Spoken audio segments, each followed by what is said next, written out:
परी की दिवाली की जादुई ड्रेस। मोहिनी परी अपनी छोटी बहन रिया के साथ रहती थी। उसके माता पिता की मौत हो चुकी थी, इसीलिए अब वह दोनों अकेली पड़ चुकी थी और दोनों बहुत ही गरीबी परिस्थिति में थी। इसीलिए वह काम पर जाया करती थी, जिससे वह अपना गुजारा करती थी। फिर कुछ ही दिनों में दिवाली आने वाली थी और दिवाली को लेकर मोहिनी परी और रिया दोनों ही बहुत ही ज्यादा खुश थी। दीदी, इस दिवाली में मुझे एक ड्रेस लेनी है। हाँ तो चिंता मत कर, दिवाली में अभी 10 दिन बाकी हैं और मालकिन 4-5 दिनों में पैसे देने वाली है, तो मैं तेरे लिए ड्रेस ले दूंगी। अभी हम दिवाली के सारे काम कर लेते हैं, सफाई वगैरह। फिर धीरे धीरे दिवाली नजदीक थी और मोहिनी परी मालकिन के घर पैसे लेने के लिए जाती है। मालकिन, दिवाली नजदीक है तो आप मुझे पैसे दे देती तो मैं अपनी बहन के लिए एक ड्रेस ले पाती। ओह, तो तुम्हें पैसे चाहिए, लेकिन तुम्हें याद है ना कुछ दिन पहले तुम्हारी उस बहन ने मेरा कितना बड़ा फ्लावर वास तोड़ दिया था, और उससे पहले मेरा कांच का ग्लास, और उससे भी पहले का याद है क्या जब मेरी महंगी सी साड़ी पूरी खराब कर दी थी। इस सब के बाद भी तू पैसे की उम्मीद कर रही है। मैं तुझे कोई पैसे नहीं देने वाली। अपनी भलाई चाहती है ना तो चुपचाप यहाँ से निकल जा। पर मालकिन, आप ऐसे कैसे कर सकती हैं? हमने इतनी बड़ी गलती तो नहीं की कि आप हमारे पैसे ही ना दें। प्लीज ऐसा मत कीजिए, दिवाली आने वाली है और हमारे पास एक भी पैसा नहीं है। मेरी बहन को ड्रेस भी चाहिए। तेरी बहन को ड्रेस चाहिए तो उसमें मैं क्या करूं? तू मेरा दिमाग खराब मत कर, मुझे और भी बहुत काम है, निकल यहाँ से। अब मैं क्या करूँगी? मैं कैसे रिया की इच्छा पूरी करूँगी? वो तो ड्रेस को लेकर कितनी खुश है। हे भगवान, प्लीज मेरी मदद कीजिए। फिर मोहिनी परी अपने घर जाती है। तब तक रात हो चुकी थी। दीदी, आप इतनी रात तक कहाँ थी? और मालकिन ने पैसे दिए हैं ना? हाँ दिए हैं। तुमने खाना खाया? नहीं, अभी तक नहीं। चलो चल के खाते हैं। अब मैं क्या करूँ, मुझे कुछ भी समझ में नहीं आ रहा है। तभी अचानक उसे कुछ अजीब सी आवाज सुनाई देती है। ये कैसी आवाज है? मुझे बाहर जाकर देखना होगा। बाहर तो कोई भी नहीं है, फिर वो आवाज कैसी थी? तभी अचानक उसके सामने एक जादुई ड्रेस प्रकट होती है। ये सब क्या हो रहा है? ये जादुई ड्रेस कहाँ से आई? मुझे बहुत डर लग रहा है। दरअसल मैं एक जादुई ड्रेस हूँ और मैं हमेशा परिलोक में गरीब और अच्छी परियों की मदद करती हूँ। मुझे तुम्हारी सारी इच्छाओं के बारे में पता है, इसीलिए ये लो, ये जादुई ड्रेस है जो तुम अपनी बहन को दे सकती हो। इस जादुई ड्रेस से तुम कुछ भी मांग सकती हो, वो सब तुम्हें मिलेगा। ये सुनकर मोहिनी परी बहुत ही ज्यादा खुश थी। आपका बहुत बहुत धन्यवाद, मैं आपका ये एहसान कभी नहीं भूलूंगी। सो फ्रेंड्स, अगर आपको ये कहानी अच्छी लगी हो तो वीडियो को लाइक कीजिए, चैनल को सब्सक्राइब कीजिए और हमें कमेंट करके जरूर बताएं कि आपको कहानी कैसी लगी। जादुई सुनहरी गाय। सौम्या परी अपनी बूढ़ी दादी के साथ रहती थी। वह बहुत ही गरीब थी, इसीलिए सौम्या परी एक घर में काम करने के लिए जाया करती थी। वह सारा दिन उस घर में काम करती थी और बदले में उसकी मालकिन उसे रोज के 50 रुपए पकड़ा देती। बस इसी तरह से दिन गुजर रहे थे। एक दिन, मालकिन, मैंने सारे काम खत्म कर लिए हैं तो अब मैं चलती हूँ। वो आपसे कुछ पूछना था। हाँ जल्दी बोल, मेरे पास टाइम नहीं है। वो सुबह का खाना बचा हुआ है तो क्या मैं उसे ले जा सकती हूँ? क्यों? यहाँ खाना मुफ्त में मिलता है क्या? यहाँ प्रसाद नहीं बट रहा है जो तू आएगी और ले जाएगी। तुझे काम के पैसे मिलते हैं ना, तो उसी में खुश रह। ज्यादा उड़ने की कोशिश की ना तो तू इस काम से भी हाथ धो बैठेगी। नहीं नहीं मालकिन, आप मुझे काम से मत निकालिए, मैं जाती हूँ। दूसरे दिन जब सौम्या परी काम पर आ रही थी तो वह देखती है कि घर के बाहर वह सारा खाना पड़ा हुआ था जो वह कल ले जाना चाहती थी। मालकिन, ये खाना फेंक सकती है पर मुझे नहीं दे सकती। कोई बात नहीं, उनका खाना तो उनकी ही मर्जी। मुझे पूरा विश्वास है एक न एक दिन भगवान जी मेरी मदद जरूर करेंगे और सब ठीक हो जाएगा। तू आज इतनी देर से क्यों आई? वो मालकिन, महीने का राशन लेना था तो इसीलिए वो लेकर आई हूँ, इसीलिए थोड़ी सी देर हो गई। रिया कहाँ है? उसे स्कूल जाना है ना, मैं उसका टिफिन पैक कर देती हूँ। कोई जरूरत नहीं है, मैं तेरे आज के पूरे पैसे काट रही हूँ। रिया का नाश्ता तेरे लेट होने की वजह से मुझे ही बनाना पड़ा, तो आज के तुझे कोई पैसे नहीं मिलेंगे। नहीं मालकिन, ऐसा मत कीजिए। मुझे दादी के लिए दवाई लेनी है और मेरे पास बिल्कुल भी पैसे नहीं है।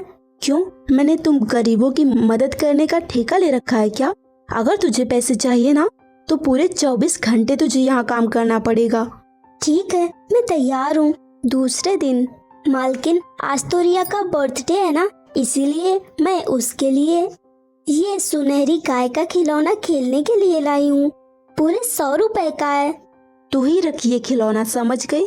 मेरी बेटी ऐसे खिलौने लेना पसंद नहीं करती। उसे सिर्फ वही चाहिए होते हैं जो 5,000 से ऊपर के हों। तेरे इस 100 रुपए के खिलौने से वह क्या खेलेगी? अब इसे तू ही रख और जा यहाँ से, क्योंकि अभी थोड़ी ही देर में पार्टी शुरू होने वाली है, तो सारे मेहमान आएंगे। मैं नहीं चाहती कि कोई भी किसी भी गरीब को मेरे घर में देखे, क्योंकि उन्हें गरीब लोग पसंद नहीं। और मेरी बेटी अभी यहाँ आ रही होगी, इससे पहले वो यहाँ आए तो यहाँ से चली जा। सौम्या परी दुखी होकर वहाँ से चली जाती है। मैंने ये कितने प्यार से ली थी और अब मैं इसका क्या करूँ? ये हमेशा मेरे साथ ही क्यों होता है? क्या हमारी जिंदगी यूं ही गरीबी में बीतने वाली है? ऐसा नहीं है, तुम गरीब जरूर हो पर हमेशा नहीं रहोगी। मैं तुम्हारी मदद करूँगी। अरे अरे, ये गाय कैसे बोल रही है? क्योंकि मैं एक जादुई गाय हूँ और मुझे एक शैतान ने एक मामूली सी खिलौने वाली गाय बना दी थी। कोई अच्छा इंसान ही मुझे छूकर आजाद करा सकता था। तुम जैसे ही मुझे लाई तो मैं जीवित हो चुकी थी और इसीलिए क्योंकि तुमने मुझे आजाद कराया है, मैं तुम्हारी मदद करना चाहती हूँ। ये लो, इतने सारे सोने के सिक्के तुम्हारी जिंदगी को बदलने के लिए काफी होंगे। अब मैं चलती हूँ। आपका बहुत बहुत धन्यवाद। तो फ्रेंड्स, अगर आपको ये कहानी अच्छी लगी हो तो वीडियो को लाइक कीजिए, चैनल को सब्सक्राइब कीजिए और हमें कमेंट करके ज़रूर बताएं कि आपको कहानी कैसी लगी। जादुई आग और घास के 2 घर। किसी परीलोक में नायरा और माया नाम की परी अपनी सौतेली माँ के साथ रहती थी। दोनों के पिताजी की मृत्यु हो जाने के बाद उनकी सौतेली माँ उन पर बहुत ही ज्यादा अत्याचार करती थी। दोनों बहुत ही छोटी थी। स्कूल जाने के टाइम पर उनकी सौतेली माँ उनसे सारे काम कराया करती थी। क्यों नालायकों, अभी तक खाना क्यों नहीं बना? मैं कुछ देर के लिए बाहर क्या चली गई? तुम दोनों को तो जैसे आजादी मिल गई हो। क्या कर रही थी तुम दोनों? चोरी किया कुछ या फिर मुझसे बिना पूछे खाना खाया? मैंने तुम दोनों से कहा था बिना पूछे तुम दोनों खाना तक नहीं खा सकती हो। वो माँ, हमें भूख लगी थी और हमें लगा आपको आने में टाइम लगेगा, इसीलिए हमने थोड़ा सा खाना खा लिया। तो अब थोड़ी सी मार भी खा लो। इतना कहकर दोनों की सौतेली माँ दोनों की खूब पिटाई करती हैं। नायरा और माया परी दोनों ही अपनी जिंदगी से बहुत ही परेशान हो चुकी थी। अब हम क्या करेंगे? हमारी सौतेली माँ तो रोज हम पर कितना अत्याचार करती है। मैं तो कहती हूँ हमें इस घर से ही चले जाना चाहिए। नहीं, हम ऐसा नहीं कर सकते। हमारी सौतेली माँ हमें कहीं से भी ढूंढ कर निकालेंगी और फिर हमारे साथ कितना बुरा करेंगी। हमारे बस में कुछ भी नहीं है। चलो उस नदी के पास चलते हैं। एक वही जगह है जहाँ हमें सुकून मिलता है।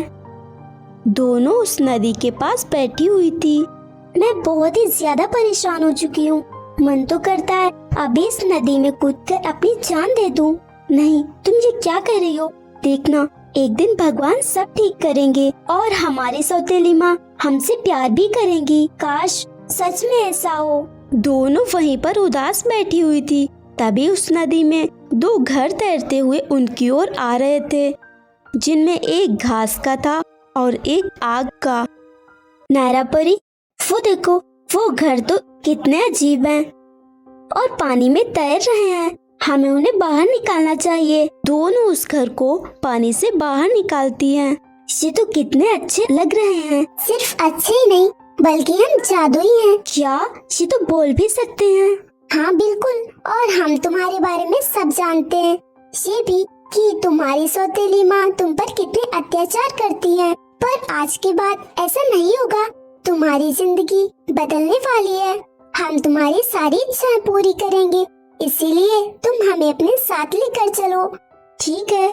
नायरा और मायापरी दोनों ही अपने घर पर आती हैं।